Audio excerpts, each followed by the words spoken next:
Alors aujourd'hui, dans Final Cut 10, nous allons parler des titres, des habillages, des générateurs, de l'animation. Bref, un petit peu plus de tout ce qui est graphique. Alors pour chercher les titres, c'est très simple. Il suffit d'aller cliquer tout en haut ici et on va se trouver avec toute une ribambelle de titres de tous les styles. Vous avez des titres 3D, des titres plus classiques, par exemple, voilà, des effets d'animation de texte, comme ceci, voilà. Très simple, un titre qui apparaît, qui disparaît, un tout petit peu plus kitsch, disons. Donc voilà un générique déroulant type Star Wars. Toutes les préférences de texte sont dans l'inspecteur de texte ici, d'accord, le bouton qui est là. Vous sélectionnez votre texte et vous avez les différentes préférences. Vous voyez le texte, la fonte, la taille, la couleur, etc., etc., la vitesse. D'accord. Voilà, la vitesse, peut-être un tout petit peu trop rapide. Un tout petit peu trop, en effet. On va ralentir. Voilà.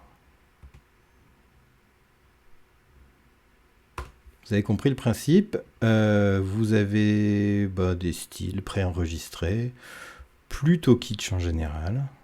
Voilà, là c'était le titre qui a été modifié. Toto. Voilà, avec cette typo. Maintenant on peut sélectionner le reste du texte ici et chercher un style. Voyons par exemple ceci. Et on se retrouve avec ça. Alors là, normalement, voilà. Ralentissement. Saccade. Dès qu'on va commencer à faire des petits effets, des titrages, des animations, des choses comme ça, on a beaucoup de chances d'avoir, quelle que soit notre machine, sauf si vraiment on a la machine la plus puissante, des légers ralentissements. Pour éviter ça, il y a plusieurs possibilités. La première, choisir meilleure performance au lieu de meilleure qualité. Si je me mets en meilleure qualité, on va voir que ça saccade encore plus. Il a vraiment du mal. Pourquoi? C'est parce que c'est des titres 3D et que même sur un ordinateur assez rapide, ça saccade plutôt. Je ne sais pas si vous l'entendez, mais là, on entend à fond la soufflerie de mon ordinateur qui est en train d'essayer de refroidir un tout petit peu la bête, là, qui chauffe beaucoup à calculer tout ça. Donc ça, c'était la première possibilité. La deuxième, c'est demander un rendu de cette partie-là, c'est-à-dire de faire un précalcul de cette partie-là. Et on va aller dans le menu modifier, rendre la sélection, et on va lui demander de faire un rendu de ça. Donc là, il est en train de calculer. Comme c'est de la 3D, c'est long. On ne va pas le faire jusqu'au bout. Mais vous voyez, il est en train de partir. Il commence à calculer le début. Il a fait 5%.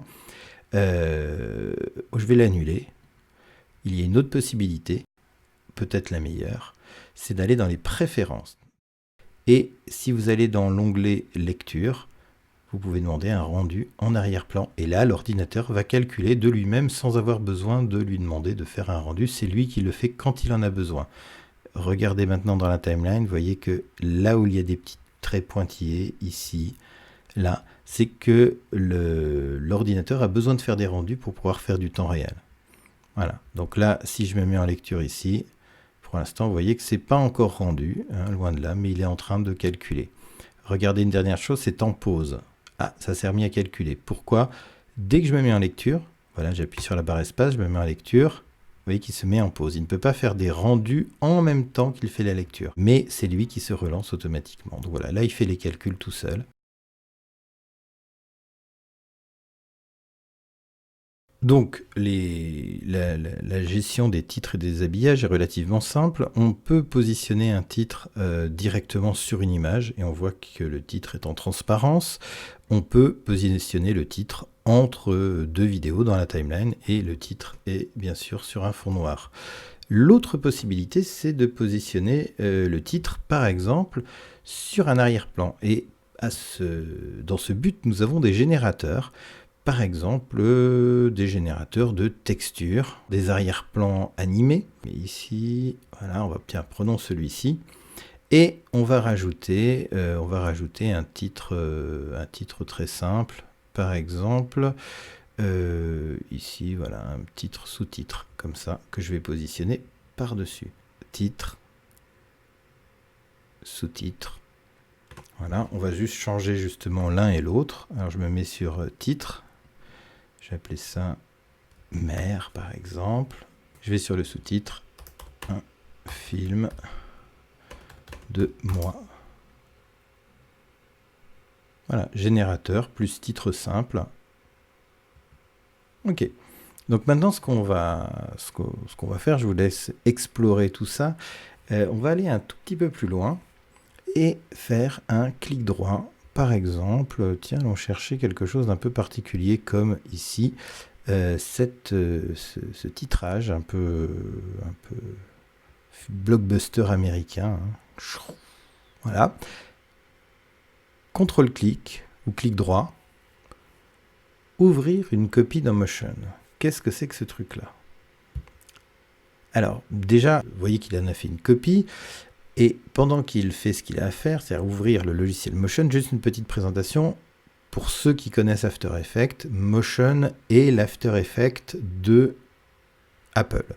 C'est-à-dire que Motion est vendu à côté de Final Cut 10 pour compléter Final Cut 10 comme After Effects est vendu à côté de Premiere et les deux logiciels se complètent. C'est un logiciel d'effet spécial, tout simplement. Donc je continue, voilà, il me présente parce que je ne l'ai pas ouvert sur cette machine-là. Et regardez, nous retrouvons notre titrage et notre terre juste en dessous. On va retrouver tous les calques et tous les éléments qui ont permis de fabriquer cet effet, ce titrage un peu blockbuster.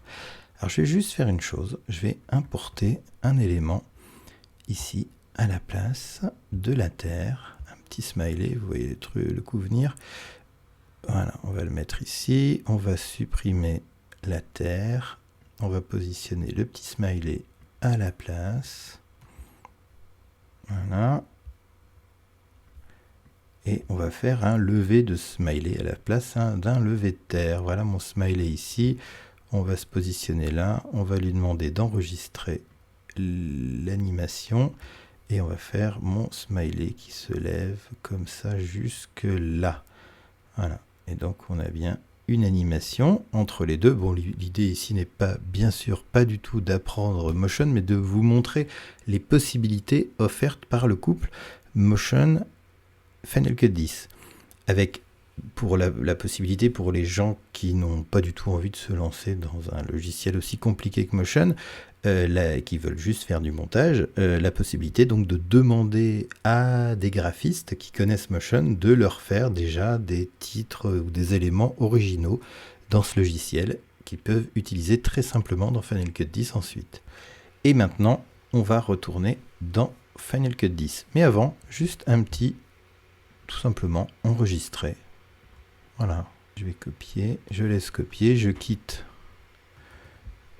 Motion et je vais revenir maintenant dans mon titrage automatisé ici. Vous voyez, je suis dans Cinéma 3D, je prends mon titrage, je vais le glisser par exemple à la suite, je mets en lecture.